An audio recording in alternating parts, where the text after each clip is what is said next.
So, evening walk, look at the light. Oh, spring's on its way. You know, it's so lovely to think, we're in a new month. Today is a 3-3 portal, creating change.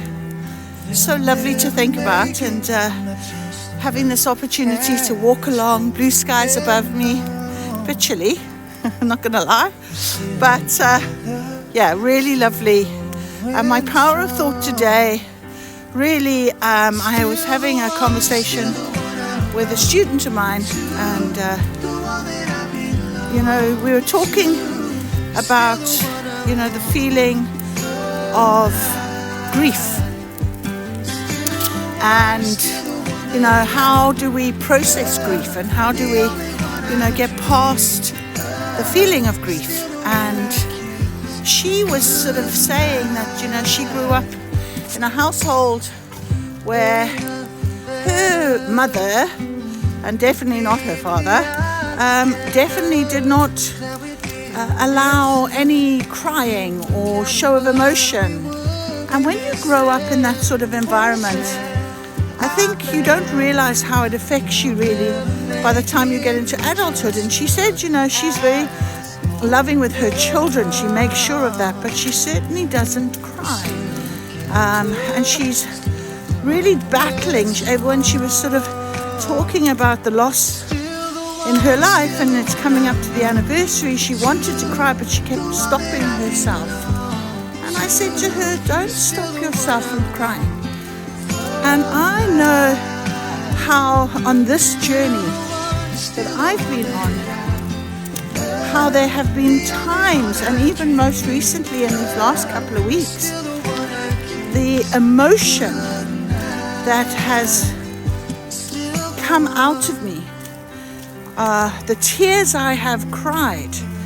And it's very important to allow your body that release and that relief, because if we keep swallowing down tears of emotion, we're swallowing down that emotion, and it's got to harbor itself somewhere.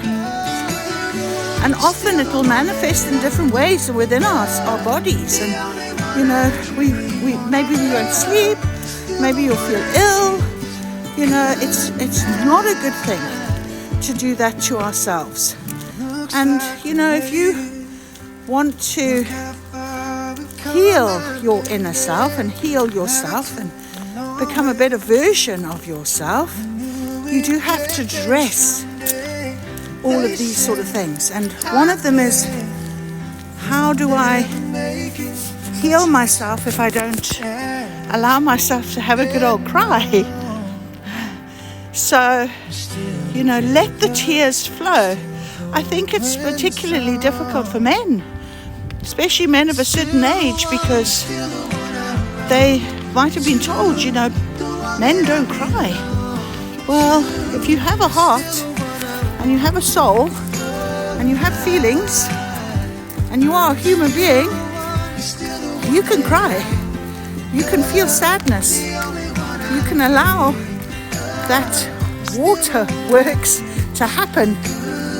It's important. And I have had some really good moments just in my darkest times where I've been on the floor sobbing so hard. My whole body hurts in pain. But I realized the importance of that, because all that pain had to come out. Otherwise, where was it? It was living within me. It was part of me. And it needed to be released. And one thing I learned afterwards was there was space left for something else to grow. And it can be in the form of a new perspective. It can be in the form of insight, understanding.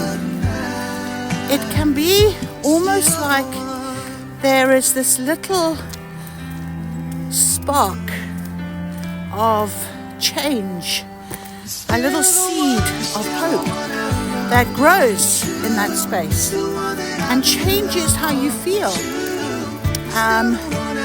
And it's not to say that you can't grieve people that leave us, or things that leave us or change. You know, we are human and we attach. And, you know, we've got to learn what we need to do in order to keep going forward on our journey. And we can't just say, oh, you've just got to be positive all the time, and the minute you cry you're not being positive. Well, no, look at it from a different perspective. Think about that release being positive, being an opportunity for change, understanding and love. And this is what we were talking about, and I was saying, you know, at the end of the day, you know, if you don't love yourself enough to be kind enough to yourself to allow you to change or to heal, then there's something wrong, isn't there? And so we have to remember that there is, on the other side of sadness is happiness, you know, and on the other side of the darkness is light. And change comes when we recognize that we have to allow it in order for it to form into what it needs to be in the space that you've given, because you've allowed the change, the release, the relief within your body, within your soul, within yourself. And that's really what I wanted to just talk to you about a little bit today, because especially on today with this 3-3 portal, just having the manifestation to change, just manifest change in your life and be willing to embrace whatever that would mean. And it could mean being on the bathroom floor, like I have many times, crying. So, you know, we can cry tears of sadness, but we can equally cry tears of joy on the other side of that sadness, for allowing us to heal. So I hope you have a manifestation evening, a wonderful manifestation evening. Think about the insight to that, and love and light to you all.